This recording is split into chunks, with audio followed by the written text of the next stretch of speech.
Hi అండి. Welcome back to our channel సత్యజన్ను. ఎలా ఉన్నారండి అందరూ? నేను బాగున్నాను. మీరు చాలా బాగుండాలని కోరుకుంటున్నాను. నాలుగుకి ఏది టేస్ట్ అనిపించట్లేదు. ఓ పచ్చడి చేసుకొని తిందామా? వేడి వేడి అన్నంలో పచ్చడి వేసుకొని, అలా కొంచెం నెయ్యి వేసుకొని, కలుపుకొని తింటే ఉంటుంది. అబ్బా!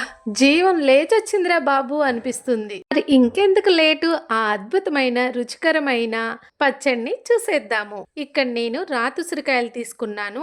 దాన్ని మన ఇండియన్ గూస్‌బెర్రీ కూడా అని అంటారు. దీంట్లో హెల్త్ బెనిఫిట్స్ చాలా ఉన్నాయండి. ఇప్పుడు వచ్చేది ఎలాగో కార్తీక మాసమే కదా! చాలా బాగా దొరుకుతాయి అన్నమాట ఈ సీజన్‌లో. దొరికినప్పుడు మనం వాడుకుంటే మన హెల్త్‌కి చాలా ఉపయోగపడతాయి.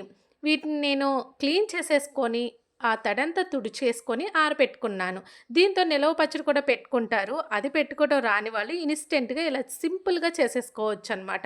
దీన్ని చిన్న చిన్న ముక్కలుగా కట్ చేసుకొని లోపలున్న సీడ్‌ని తీసేసుకోవాలి. స్టవ్ పైన పాన్ పెట్టుకొని 2 టేబుల్ స్పూన్ ఆయిల్ యాడ్ చేసుకోవాలి. 1 టేబుల్ స్పూన్ మెంతులు, 1 టేబుల్ స్పూన్ ఆవాలు, హాఫ్ టేబుల్ స్పూన్ జీరా యాడ్ చేసుకొని కొంచెం ఫ్రై అవ్వాలి. నెక్స్ట్ 5 పచ్చిమిర్చిని ముక్కలు చేసుకొని యాడ్ చేసుకోవాలి. లేకపోతే ఎగిరి మీద పడతాయి. ఇందులోనే ఎండుమిర్చిని కూడా యాడ్ చేసుకుంటున్నాను.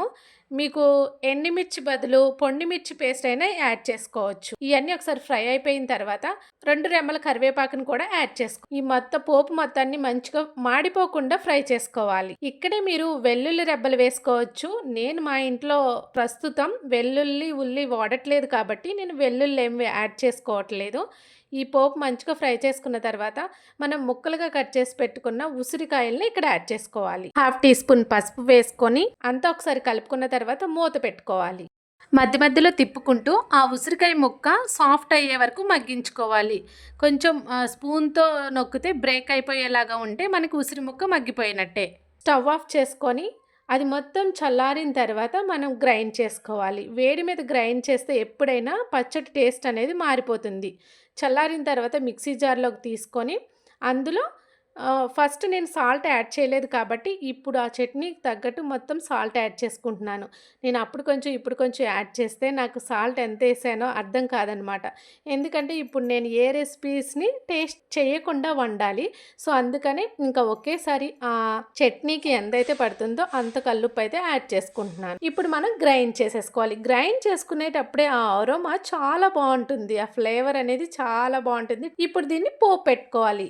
అదే బాండీలో 2 టేబుల్ స్పూన్ల ఆయిల్ వేసుకోండి. ఆయిల్ మీ ఇష్టం, మీకు ఎక్కువ కావాలంటే ఎక్కువ వేసుకోవచ్చు. ఇందులోనే కొంచెం ఆవాలు, మినపప్పు, పచ్చెనగపప్పు మీ ఇష్టం, పోపు దినుసులు అన్నీ యాడ్ చేసుకొని ఒక ఎండుమిర్చి, కరివేపాకు, కావాలంటే ఇంగు కూడా యాడ్ చేసుకోవచ్చు. ఈ పోపు కొంచెం ఫ్రై అయిపోయిన తర్వాత గ్రైండ్ చేసి పెట్టుకున్న ఉసిరి తొక్కుని పోపులో యాడ్ చేసుకొని మొత్తం కలిసేలాగా మిక్స్ చేసుకోవాలి.